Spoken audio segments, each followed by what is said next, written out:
Good morning to one and all. Today we'll be discussing Indian economy on the eve of independence. Lecture 2 है आज का. पिछले lecture में हमने introduction discuss की थी और condition of agriculture and industry during the British rule discuss किया था. Today we'll be discussing further, that is foreign trade during British rule, infrastructure during British rule, demographic conditions under British rule, occupational structure under British rule. ये आज हम discuss करेंगे and this will bring the chapter to an end. Now let's proceed with the topic foreign trade. Now what was the condition of the foreign trade during the British rule? We know India has been an important trading nation since ancient times. हमें पता है सदियों से India जो है बहुत important trading nation है. India is very rich with many types of material. So एक अच्छी trade relations जो है वो promote किए जा सकते हैं इंडिया के साथ. But during British rule बेटा फॉरेन ट्रेड हमारी किस कंट्री के साथ होगी और किस चीज की ट्रेड होगी, what will be importing and with which country will be doing import and export, that was all decided by the Britishers. During this period हमारी फॉरेन ट्रेड के ऊपर उनकी मोनोपली थी, ब्रिटेन की मोनोपली थी. So half of our foreign trade was restricted only to the Britain. आधे से ज्यादा हमारे ट्रेड रिलेशन सिर्फ ब्रिटेन के साथ थे. रिमेनिंग उन कंट्रीज के साथ थे जो ब्रिटेन के साथ अच्छे रिलेशंस में थी. That included China, Iran and Sri Lanka. Other countries जिनके साथ इंडिया के ट्रेड रिलेशंस थे तो that was China, Iran and Sri Lanka. So volume और डायरेक्शन दोनों ही ब्रिटिशर्स डिसाइड कर रहे थे. हम क्या इंपोर्ट करेंगे, कितना इंपोर्ट करेंगे, क्या एक्सपोर्ट करेंगे, कितना एक्सपोर्ट करेंगे, that was all decided by the Britishers. India से क्या जाएगा और क्या आएगा और किसके पास जाएगा और किससे आएगा, ये सब कुछ फॉरेन ट्रेड का पार्ट ब्रिटेन डिसाइड कर रहा था. So half of the trade was only with the Britain and remaining was with the countries which were in friendly relations to Britain. That includes China, Iran and Sri Lanka. बच्चे foreign trade policy हमारी जो थी वो उसमें composition और volume दोनों को ही Britain control कर रहा था. उस टाइम हम एक्सपोर्ट जो कर रहे थे, we were the major exporter of raw silk. India was good with the raw silk, cotton, wool, sugar, indigo. ये सब चीजें इंडिया से ब्रिटेन जा रही थी. रॉ सिल्क जाती थी, फिनिश सिल्क बनके इंडिया को बेची जाती थी. रॉ कॉटन जाती थी, फिनिश कॉटन क्लॉथ बना के इंडिया को बेचा जाता था. ये सारी चीजें बेसिकली वहां की इंडस्ट्रीज को एज ए रॉ मटेरियल का काम किया जाता था. रॉ मटेरियल की तरह फॉर्म में सर्व की जाती थी और उसके बाद जो फाइनल प्रोडक्ट वहां की इंडस्ट्रीज बनाती थी वो इंडिया में सेल ऑफ किया जाता था. तो we were importer of finish good. मैंने ऑलरेडी बताया था, कॉटन गया, कॉटन क्लॉथ बनके इंडिया में बिक रहा था. रॉ कॉटन गया एंड कॉटन क्लॉथ इंडिया में बिक रहा था. मतलब हमारा ही कॉटन हमें बेचा जा रहा था वहां की इंडस्ट्री से पॉलिश करके. रॉ सिल्क गया था, वहां से सिल्क में गुड क्वालिटी ऑफ सिल्क में कन्वर्ट करके इंडिया में बेचा जा रहा था. वूल गया था, वूल के वुलन क्लोथ्स बन के इंडिया वापस आ रहे थे. ऐसे ही कैपिटल गुड इंडस्ट्री के नाम पे हमें कुछ भी बनाने नहीं दिया गया और जितनी भी लाइट मशीनरी इंडिया में रिक्वायर्ड थी that was all imported from foreign. बच्चे इस एक्सपोर्ट और इंपोर्ट के अगर आप आइटम्स को स्टडी करेंगे तो आपको पता चलेगा कि ब्रिटेन ने इंडिया से सब चीजें रॉ फॉर्म में ली और फिनिश फॉर्म में इंडिया को सेल ऑफ की. दैट मीन्स रॉ मटेरियल भी हमारा तो फिनिश गुड भी हमारा है, बट रॉ मटेरियल को फिनिश करने की जो प्रोसेस है वो ब्रिटेन में कंप्लीट की गई. रॉ मटेरियल को फिनिश गुड में कन्वर्ट करने की प्रोसेस जो है वो ब्रिटेन में कन्वर्ट की, सो दैट अगर ये रॉ मटेरियल इंडिया में ही कन्वर्ट हो जाता तो इंडिया में इंडस्ट्रियलाइजेशन आ जाती. That they never wanted. इसीलिए यहां से एक्सपोर्ट किया जाता था रॉ फॉर्म में और यहां पे इंपोर्ट किया जाता था फिनिश फॉर्म में. इसके बाद बेटा जब स्वेज कनाल का रूट खोल दिया गया, स्वेज कनाल एक डायरेक्ट रूट है जो इंडिया और ब्रिटेन का डायरेक्ट वाटर रूट है. इसको जब खोला गया इससे फॉरेनर्स ब्रिटेन की इंडिया के ट्रेड के ऊपर और भी कंट्रोल हो गया और भी ट्रेड करना इंडिया के साथ इजी हो गया. जब direct route that is Suez canal 1831 में खोला गया तो इससे इंडिया टू ब्रिटेन एक्सपोर्ट और इंपोर्ट करना और इजी हो गया. ना जब इंडिया इतनी ट्रेड कर रहा था, एक्सपोर्ट कर रहा था, इंपोर्ट कर रहा था, बट तब भी उस वक्त हमारा एक्सपोर्ट सरप्लस जनरेट हो रहा था. दैट मीन्स हमारे एक्सपोर्ट्स जो हैं वो इंपोर्ट को सरपास कर रहे थे. Amount of exports, I repeat, amount of exports were greater than amount of imports. इसीलिए हमारे पास एक्सपोर्ट सरप्लस जनरेट हो रहा था. Export surplus means money generated after deducting imports from export. Export surplus है ना, तो एक्सपोर्ट में से इम्पोर्ट वाला माइनस करके जो सरप्लस बचा था इंडिया के पास वो जनरेट हो रहा था। बट इस सारे पैसे को इंडिया के डेवलपमेंट के लिए यूज नहीं किया जा रहा था। ये सारा का सारा फॉरेन एक्सचेंज ब्रिटेन अपने एक्सपेंसेस को मेंटेन करने के लिए, ब्रिटेन जो भी लड़ाइयां उस वक्त लड़ रहा था उनके वॉर एक्सपेंसेस को मीट अप करने के लिए, या फिर ये सारी उनकी जो सर्विसेज दी जाती थी उस वक्त इंडिया में सर्विस सेक्टर उन्हीं से लिया जाता था। कोई लॉयर है, कोई और सर्विस जो है ब्रिटेन के अगर लॉयर इंडिया में देने आए हैं तो उन सर्विसेज के लिए पेमेंट करने के लिए ये सारा का सारा एक्सपोर्ट सरप्लस जो है वो यूज किया जाता था। बच्चे वेरी इंपॉर्टेंट टू नोट कि डायरेक्शन और वॉल्यूम तो पहले वो कंट्रोल कर रहे थे, उसके बाद जो भी हमारे फॉरेन ट्रेड का रिजल्ट था दैट वाज एक्सपोर्ट सरप्लस। हमारे पास तब भी बहुत ज्यादा सरप्लस पैसा बच रहा था जो सारी की सारी फॉरेन एक्सचेंज या तो payment to the Britain in terms of invisible items की जा रही थी। इनविजिबल आइटम्स बेसिकली सर्विसेज होती हैं, बैंकिंग, इंश्योरेंस, ट्रांसपोर्टेशन, जो भी सर्विसेज हम उनसे ले रहे थे उनकी पेमेंट्स करने के लिए यूज किया जा रहा था, या फिर वो पैसा यूज किया जा रहा था उनके वॉर डैमेजेस को पे करने के लिए। ब्रिटेन उस वक्त हमें कॉलोनी बना रखा था और बहुत सारी कंट्रीज के साथ टाइमली ही वाज फाइटिंग। उस फाइट के वॉर एक्सपेंसेस जो थे उन वॉर एक्सपेंसेस को पूरा करने के लिए इंडिया का export surplus Britain was using. So this was the condition of foreign trade during the British rule. हमारे एक्सपोर्टिंग आइटम्स कौन सी थी, हमारी इंपोर्टिंग आइटम्स कौन सी थी, उसके बाद भी हमारे एक्सपोर्ट इंपोर्ट से ज्यादा थे जिसकी वजह से एक्सपोर्ट सरप्लस जनरेट हो रहा था and it was used for these two purposes. उनकी हमारी ट्रेड, फॉरेन ट्रेड के ऊपर मोनोपोली थी। 50% of the trade was only with the Britain and remaining trade was with the countries which were in friendly relation to Britain, that is China, Iran and Sri Lanka. This was a condition of foreign trade during the British rule. Now, let us proceed further and discuss the demographic conditions. Demographic conditions कैसी थी बेटा? Demographic conditions basically relates to, demographic conditions होती क्या है? Age, race या sex से related जो population conditions होती हैं उनको हम डेमोग्राफिक कंडीशंस कहते हैं। Study of population based on race, age, sex, education, इन सब फैक्टर्स पे, ग्रोथ ऑफ पॉपुलेशन, ये सारे हमारे डेमोग्राफिक कंडीशंस में आ जाते हैं। नाउ ये सारी डिटेल्स हमारे पास जो अवेलेबल हो रही थी वो सेंसस के थ्रू हो रही थी। सेंसस बेटा एक सर्वे होता है जो आफ्टर एवरी 10 years पॉपुलेशन का किया जाता है, जिसमें डिटेल पॉपुलेशन सर्वे किया जाता है कि पॉपुलेशन कितनी है, कितने लेवल पे ग्रो कर रही है। ये सारा डाटा हमें सेंसस देता है। इंडिया में सेंसस हर 10 साल बाद किया जाता है और फर्स्ट सेंसस जो कंडक्ट किया गया था वो 1881 में किया था। तो 1881 के सेंसस से हमें ये डिटेल्स पता चलती हैं कि India before 1921, I repeat, before 1921 India was at the first stage of demographic transition. इसका ये मतलब है कि 1921 से पहले वाला जो पीरियड था, टोटल पॉपुलेशन और ग्रोथ ऑफ पॉपुलेशन दोनों ही नहीं थे इंडिया में। ना तो पॉपुलेशन ग्रो कर रही थी टोटल की टर्म्स में, ना एनुअली ग्रो कर रही थी। बट 1921 ऑनवर्ड्स ये दूसरा स्टेज स्टार्ट हो गया जिसमें पॉपुलेशन भी ग्रो की और एनुअली भी ग्रो की। दैट मीन्स आफ्टर 1921, जिसे हम ट्रांजिशन पीरियड कहते हैं, बिफोर 1921 और after 21, after 1921 total population and rate of growth of population दोनों ही हाई हो गए। 1921 तक ना तो पॉपुलेशन थी, टोटल पॉपुलेशन ग्रो कर रही थी, ना ही उसमें आगे ग्रोथ हो रहा था। बट 1921 ऑनवर्ड्स ये दोनों चीज में चेंज आना शुरू हो गया। लिटरेसी रेट की बात करें कि total literate means number of people who can read and right, percentage of population which can read and right was just 16%। सिर्फ 16% इंडियंस थे who could read and write, जिसमें फीमेल की प्रपोर्शन और भी कम थी which was just 7%। Total literate population 16%, जिसमें women की हालत बद से बदतर 7% was a condition of the women. अब बच्चे अगर पब्लिक हेल्थ सर्विसेज की बात करें, एक कंट्री को डेवलप करने के लिए सबसे बड़ा रोल जो है that is being played by the public health services.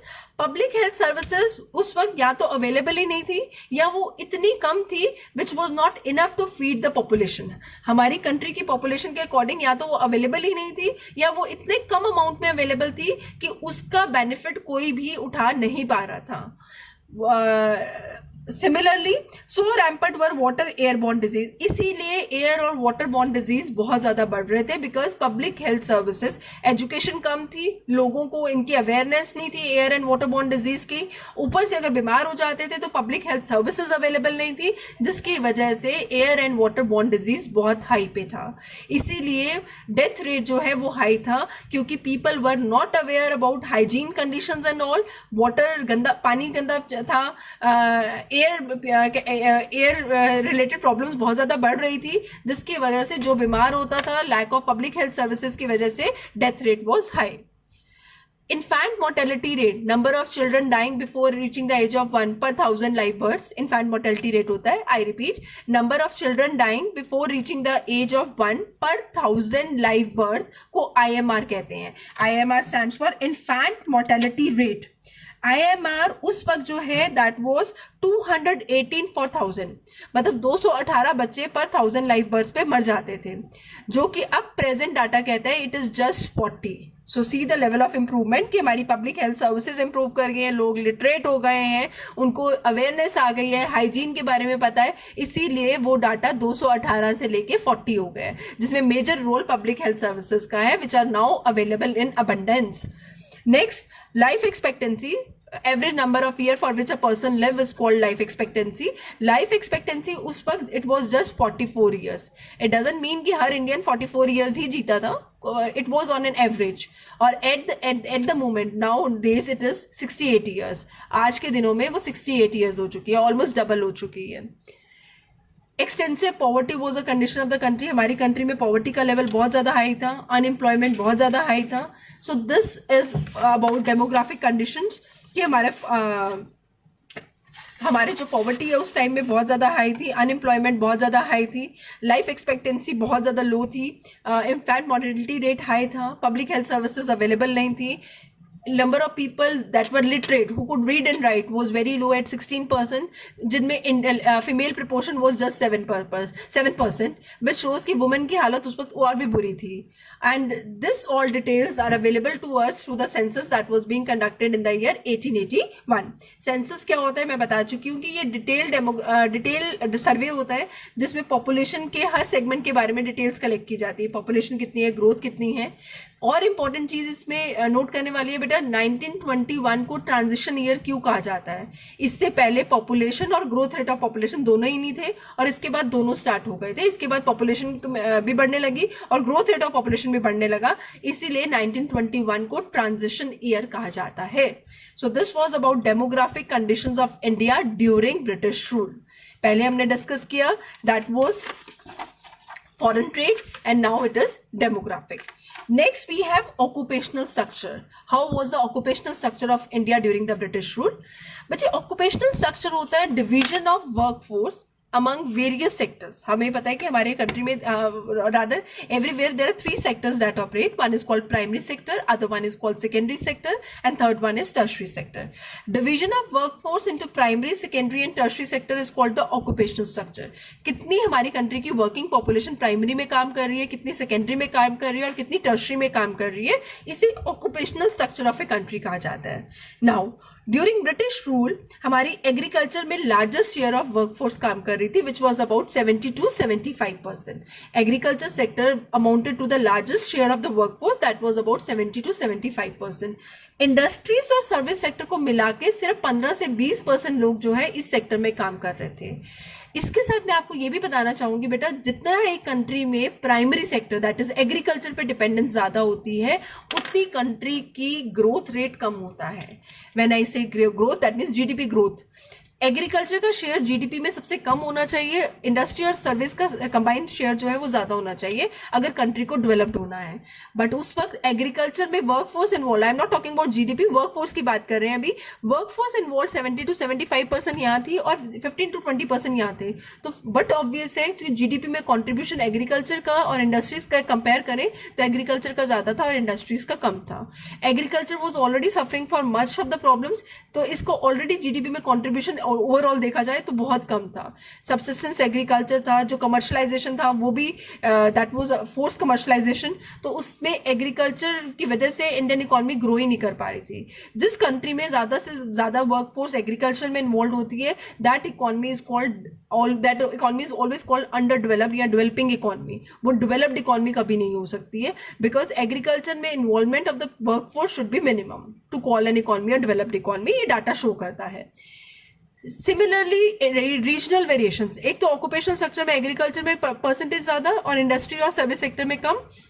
Regional variations भी थी बेटा उस वक्त। रीजनल वेरिएशंस का मतलब है, अगर हम देखें तमिलनाडु, आंध्र प्रदेश, केरला, कर्नाटका, बॉम्बे, बंगाल, इन जगहों की बात करें तो यहाँ पे लोग एग्रीकल्चर से विड्रॉ कर रहे थे और इंडस्ट्री और सर्विस सेक्टर को ज्वाइन कर रहे थे। और अगर हम ओडिशा, राजस्थान, पंजाब की बात करें, यहाँ पे लोग एग्रीकल्चर में इंक्रीज कर रहे थे। Regional variations means variation between the two reasons, जो दो एरियाज के बीच में वेरिएशंस है। इंडिया के ही सारे एरियाज हैं, कुछ एरियाज में लोग एग्रीकल्चर छोड़ के इंडस्ट्री और सर्विस सेक्टर ज्वाइन कर रहे थे, और कुछ एरियाज में that is Odisha, Rajasthan and Punjab, इस एरियाज में लोग इंडस्ट्रीज छोड़ के एग्रीकल्चर ज्वाइन कर रहे थे। So involvement of people in agriculture in these area was increasing and in these areas it was decreasing. Now, next point is infrastructure. How was the infrastructure during the British rule? After occupation, we have the infrastructure. बच्चे infrastructure the basic system of service. Infrastructure होता क्या है, अगर layman के language में बात करें तो ये वो फ्रेमवर्क है जिसपे कंट्री की डेवलपमेंट डिपेंड करती है. It is a framework. Country की डेवलपमेंट, एमएनसीज का आना, that all depends upon the infrastructure. जितना एक कंट्री का इंफ्रास्ट्रक्चर अच्छा, उतनी कंट्री की डेवलपमेंट जो है वो ज्यादा होगी. Infrastructure is basic system of services that are necessary for a country और an organization. For example building, transport, water supply, इन सबको हम इंफ्रास्ट्रक्चर में काउंट करते हैं. अब हम ये डिस्कस करेंगे ब्रिटिश टाइम के ड्यूरिंग हमारा इंफ्रास्ट्रक्चर कैसा था, हमारी रोड कैसी थी, हमारे ट्रांसपोर्ट के नाम पे क्या क्या अच्छा था, water supply, power.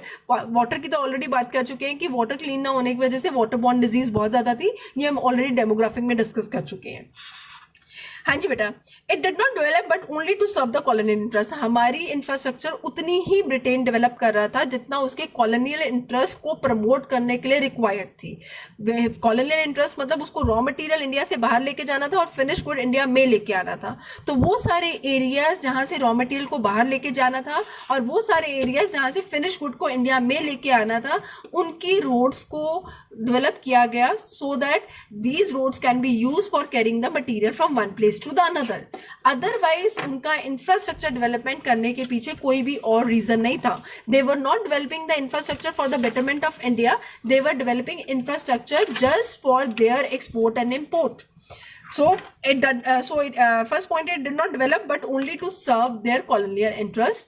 Roads were, जो रोड्स ब्रिटेन के आने से पहले जो कंस्ट्रक्ट की गई थी बेटा, उनकी हालत मॉडर्न ट्रांसपोर्ट को रन करने के लिए कुछ ज्यादा अच्छी नहीं थी. They were not all season road कि हर सीजन में जब बारिशें होती थी तो वहां पानी खड़ा हो जाता है. पक्का roads were not there. So roads की हालत बहुत बुरी थी. सिर्फ उन्होंने भी सारी रोड्स ना बना के सिर्फ वो वाले रोड्स बनाई जो मैंने अभी पहले बताया, जो उनके लिए इंपॉर्टेंट थी. जो रोड्स रॉ मटेरियल को इंटीरियर से पोर्ट्स तक पहुंचाने के लिए और फिनिश गुड्स को पोर्ट से मार्केट तक पहुंचाने के लिए रिक्वायर्ड थी, सिर्फ only those roads were being constructed by the Britain. Next, railway was one of the best development being done by the British during this time period. Railways भी सिर्फ वो बनाई गई कि railways ताकि रॉ मटेरियल, जो हैवी रॉ मटेरियल है, उनको एक जगह से दूसरी जगह लेके जाना इजी हो जाए, ताकि पोर्ट डेस्टिनेशन पोर्ट तक उसको लेके जाया जा सके. तो railways were being also constructed by the Britain. All weather roads की उस वक्त भी शॉर्टेज थी. सिर्फ वो वाली रोड्स कंस्ट्रक्ट की गई में जो मैंने अभी बताया है, जो ब्रिटेन को अपना रॉ मटेरियल और फिनिश गुड लाने के लिए रिक्वायर्ड थी. Railways were being introduced by them in 1850. पहली रेलवेज जो है बॉम्बे टू थाना जो स्टार्ट की गई थी, दैट वाज इन 1850. ये सबसे इंपॉर्टेंट कॉन्ट्रीब्यूशन है. इसको हम पॉजिटिव कॉन्ट्रीब्यूशन भी कह सकते हैं, क्योंकि इसी से हमारा लॉन्ग डिस्टेंस ट्रेवल जो है वो कम हुआ, प्लस जोग्राफिकल और कल्चरल बैरियर्स जो थे वो कम हो गए. It brought Indians closer, one step closer to each other, so that they could exchange their feelings of patriotism and finally get freedom from Britain. तो ब्रिटिशर्स के अगेंस्ट हमारे रेलवेज जो बनाई उन्होंने अपने पर्पस के लिए थे, but they served up in a positive way to Indians. So एक तो लॉन्ग डिस्टेंस ट्रेवल कम हो गया था, और जोग्राफी लॉन्ग डिस्टेंस जो इतने दूर के travels which were not possible, आना जाना मुश्किल था, वो ईजी हो गया था। प्लस जोग्राफिकल और कल्चरल बैरियर्स जो थे वो कम हो गए थे, because now the Indians could travel easily from one place to another. इससे हमें सेल्फ सफिशिएंसी भी आ गई। जिन विलेजेस में ड्रॉट आता था, सूखा पड़ जाता था, उन विलेजेस तक सामान पहुंचाना इजी हो गया।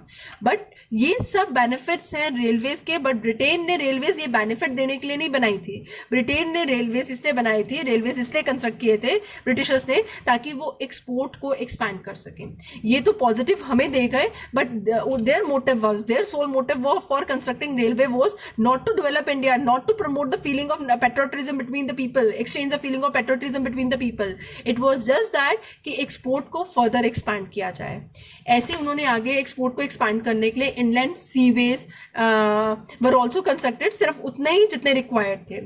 इलेक्ट्रिक टेलीग्राफ सिस्टम जो है उस वक्त बहुत एक्सपेंसिव था, इसकी मेंटेनेंस, लॉ एंड ऑर्डर बहुत ज्यादा एक्सपेंसिव थी, और ये फाइनली पब्लिक सेक्टर को हैंड ओवर कर दिया गया था।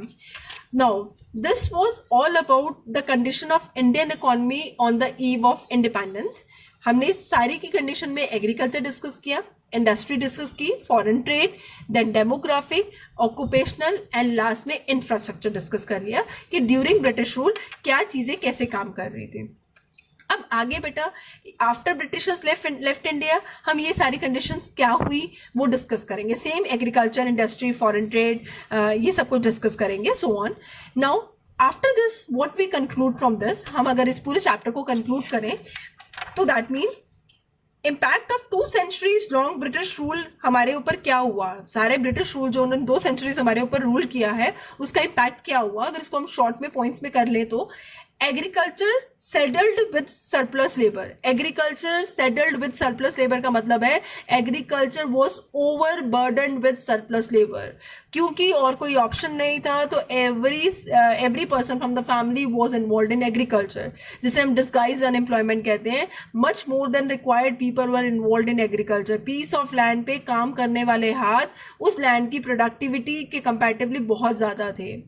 नेक्स्ट वन, अगर इंडस्ट्रियल सेक्टर की बात करें, मॉडर्नाइजेशन की बहुत ज़रूरत थी, बिकॉज इंडस्ट्रियलाइजेशन हमारी कंट्री में उस वक्त आई नहीं, रादर ब्रिटेन ने आने ही नहीं दी, because they wanted India to be used as a country where they can dispose of their finished products. So industrial sector needed a modernization, crying for modernization. That means at that time it was highly needed sector which was required to be developed of. Next one, अगर foreign trade, it was totally incline toward Britain. अगर foreign trade की बात करें तो वो totally Britain की तरफ incline थी, जिसमें मैंने बता दिया कि हम एक्सपोर्टर ऑफ रॉ मटेरियल थे और इंपोर्टर ऑफ फिनिश गुड थे। हमारी फॉरेन ट्रेड किसके साथ होगी, कितनी होगी, ये भी ब्रिटेन डिसाइड कर रहा था, जिसमें 50% was just with the Britain and remaining was with the countries which were in friendly relations to Britain. Coming to infrastructure, infrastructure उतना ही डेवलप किया गया जितना कंट्री में उनको अपना सामान लेके जाने, कंट्री से उनको सामान लेके जाने और लेके आने के लिए जरूरत था, जितना लॉ एंड ऑर्डर को रन करने के लिए जरूरत था, उतना ही उन्होंने डेवलप किया। तो अगर इसका रिजल्ट देखें, poverty, unemployment were on hike. जब उन्होंने India, when they were in India, हमारी कंट्री डेट, हम लोग agriculturist were in a debt trap, poverty was on A high and unemployment problem was on it's highest level. Unemployment बहुत ज़्यादा थी, agriculture हो या इंडस्ट्री हो, हर सेक्टर में अनएम्प्लॉयमेंट की प्रॉब्लम बहुत ज़्यादा थी। सोशल और economic challenges were huge when they left India. अगर हम बात करें कि जब ब्रिटेन इंडिया छोड़ के गया, इंडिया के social plus economic, financially plus society की डेवलपमेंट के रिगार्ड में हर huge challenges Indian economy has to face. Everything was required to be developed at a time when India was financially being drenched by Britain. उन्होंने financial power of India को screw कर लिया था, निकाल लिया था इंडिया को। इंडिया के पास फाइनेंशियली जो है, जो India at a time was called सोने की चिड़िया। तो अब इसके बाद फाइनेंशियल इश्यूज के साथ इंडिया को जब उन्होंने 200 साल के बाद छोड़ा, तो इंडिया के पास सोशल इकोनॉमिक इश्यूज बहुत ज्यादा थे और financial it was on a very weak side. Financially देखें, एक कंट्री को डेवलप करने के लिए सबसे बड़ी बैकबोन जो होती है वो फाइनेंस होती है। तो फाइनेंशियली हम बहुत वीकर साइड पे थे और प्रॉब्लम जिनको हमें सॉर्ट करना था वो बहुत ज़्यादा थी. मैंने ऑलरेडी बताया, पॉवर्टी ऑन ए पीक थी, अनएम्प्लॉयमेंट सबसे ज़्यादा थी, सोशल इकोनॉमिक चैलेंजेस, लिटरेसी था, birth rate, death rate, public services, everything, industrial development, these all required a huge financial investments. So this 200 years after ruling India for 200 years, Britain left India in a miserable condition. We got independence, but to run a country in such a condition with low finances, no foreign exchange reserves was very tough. But finally, we made the step toward development, and we started our success story that we'll discuss in the coming chapters. Hope you people have understood what was the condition of Indian economy during the British rule. With this, we finish up with the chapter Indian economy on the eve of independence. In next class, we'll start with the new chapter. Thank you.